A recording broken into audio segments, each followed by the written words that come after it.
Let's have a look at the first example. So Belinda, a civil engineer, designs a model for the curved cable of a 6-meter suspension bridge using the equation h is equal to d minus 3 squared, which I've written up on the board. So girls, parabola and equations are used to actually model the bridges, okay? Where h is meters is the height of the hanging cables above the road for a distance d meters up from the pillar. Okay, blah, blah, blah. Let's just learn to analyze a parabola when the equation is in this specific form. Okay, girls? When it's in this form, and when I say this form, something squared plus something, the vertex is actually, what does d equal to here? 3. Yeah, 3. Opposite of minus 3 is plus 3. And you just take that number itself. Girls, this is a new technique which I haven't taught you. If it's in this form, you can read the vertex coordinate straight away, which is basically the number opposite inside the bracket and the actual number outside itself. Now, to find the y-intercept, same step, sub x equals to 0. In this case, you're substituting d equals to 0. So in this case, so h is equal to 0 minus 3 squared plus 2. And that's 9 plus 2. So the y-intercept is 11. Now for the x-intercept, we want to substitute y equals to 0. In this case, we're substituting h is equal to 0. So girls, this is what I'm going to do. 0 is equal to d minus 3 squared plus 2. So what I'm doing is solving for d. Okay? So girls, in order to do that, we've learned this before. Bring that plus 2 to the other side. That becomes minus 2 equals to bracket d minus 3 squared. What do I do after that? What do I need to get rid of? I'm trying to find d. Yeah, but girls, if I square root minus 2, there is no x-intercept. Because the other side of the number is negative, so what I'm trying to say is this. What I get is this. But because there's a negative inside, there is, in this case, no x-intercept. Okay? So based on what we have, let's graph it out. All right, so what do I have? I've got the vertex, which is 3 and 2. So let's say 3 is there and 2 is there. So the vertex is right here. Now, when you label the vertex as a dot, you also want to draw a mini concave up like this or concave down. If you expand this out, are you going to have positive d squared or minus d squared? Positive, because when you square anything inside the bracket, it becomes positive, yeah? So what you want to do on the vertex is actually draw a mini concave up graph like that. What's the next fact that I have? I've done the vertex, I've got the y-intercept, which means it has to go through, okay, it's out of scale, but it has to go through 11 there.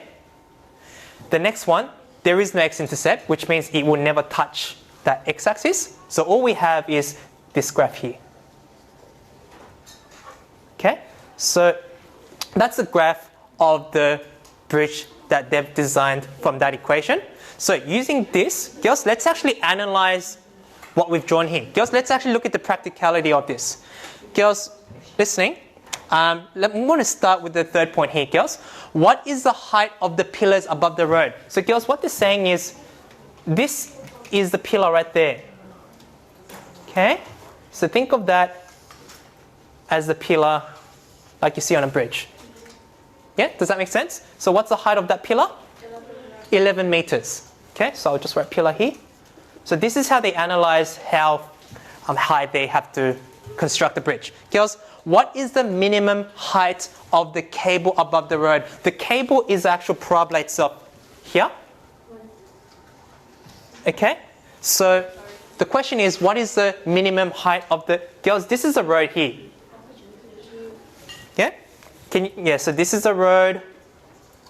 This is the cable. So that distance there is the minimum height from the road to the cable. And what is that height? Yeah, as you can see, it's 2 meters. Okay? And what else is there? What are the possible values of d? D just means what's the possible distance between here and there. So we've got 0 to, what's that? Because 3 is the midpoint of the graph, then that means that has to be 6 meters. Yep, very good. So girls, my point is not just showing the practicality, but how to analyze quadratic equations when it's in this form. So just to elaborate, girls, I'm going to go through one more very similar question like that. Okay, let's do the same steps just because we're not familiar with these sorts of equation. Sorry? Can we first copy that down? After I do this. Girls, we're going to do the same step here. First step, if it's in this bracket form, what's my vertex? What did I say? 10 and 9. Yeah, you take what's inside. Opposite of minus 10 is 10. And then you just take the number itself. That's good. Second step, find the y-intercept by substituting x equals to 0. In this case, we're substituting d equals to 0. So h is equal to minus 1 over 6, bracket 0 minus 10 squared plus 9. If you put that in the calculator, I've done this. It is 2.75. Okay? So let's say meters in the context in this question. And in real life, you'll never get like a perfect number. Usually you'll get like a fraction or a decimal.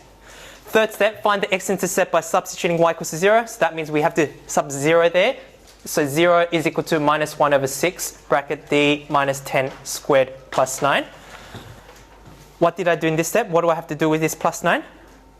Bring it to the other side. So that becomes minus 9 equals minus 1 over 16, bracket d minus 10 squared. How do I get rid of minus 1 over 16? Yeah, simply times minus 16 across. So if I do minus 9 times minus 16, that leaves the bracket d minus 10 squared by itself. Does that make sense? Okay, so minus 9 times 16 is 144.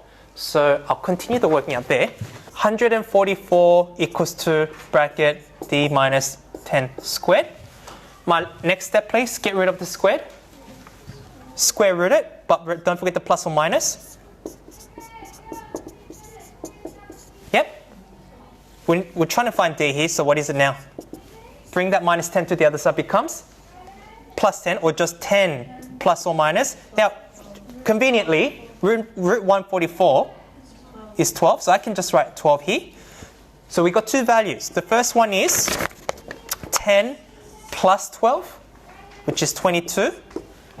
The second one is 10 minus 12, which is minus 2. So we got these two x-intercept. Now let's graph it out.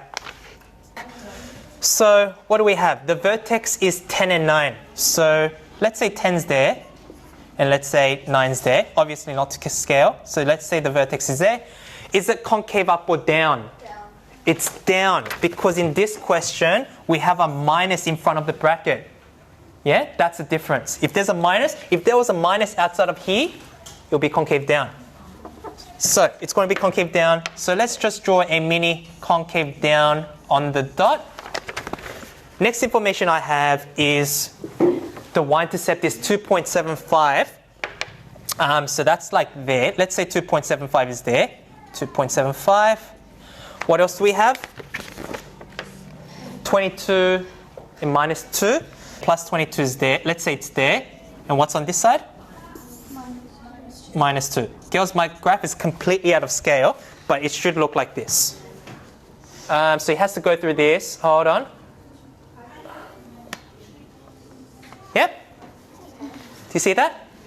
Girls, this projectile or parabola represents the path of a javelin throw in this actual question context.